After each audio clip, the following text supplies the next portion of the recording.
Um, so every movie, this is the last question for Deepika. I'm getting all these cues. In 2018, all the movies... Guys, like, are we under attack or something? Yeah, I know. Now you know what I feel like. Samosa taiyar hai. So all movies made over a budget of 50 crores. Over. In 2018. There are many data points that were remarkable, including the extremely poor ROI on all movies made by the Khans, but leave that aside.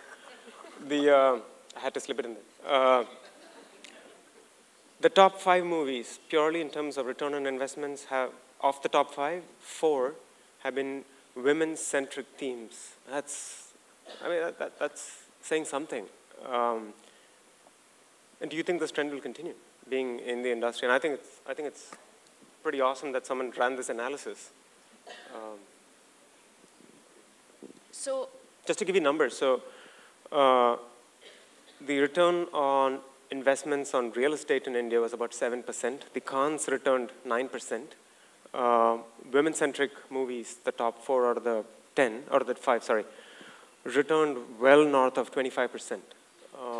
Yeah, which is remarkable.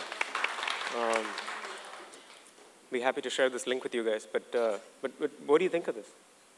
I think it's amazing, and I think, look, I think it's nice for us to say women-centric or female-centric at a moment like this when we're talking about female role models. Having said that, when it comes to creativity, we need to look beyond female or male. It's about the film. If the film didn't work, it's okay. It's a different thing that the films that the Khans didn't work.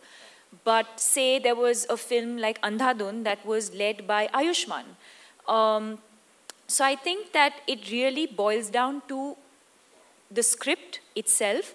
But yes, I see a trend, which is films that, you're right, films that are being led by women are doing much better. Also, we're in a place today where directors are changing roles, and that's unheard of. You have, if you have a script that sort of has a male protagonist, and suddenly directors are like, 1 second, let me just flip that, let me just make that a female protagonist, and then go to so-and-so with the film.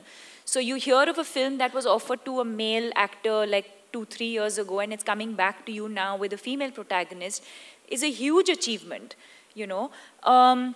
But as a creative person, I would not like to make this distinction of male-led and female-led and all of that. I would just say that I think great content is what is really working right now. And I think a lot of that has to go to the audience. They're ready for that. I don't think it matters today anymore who is in the movie. It really depends on the kind of story that's being told,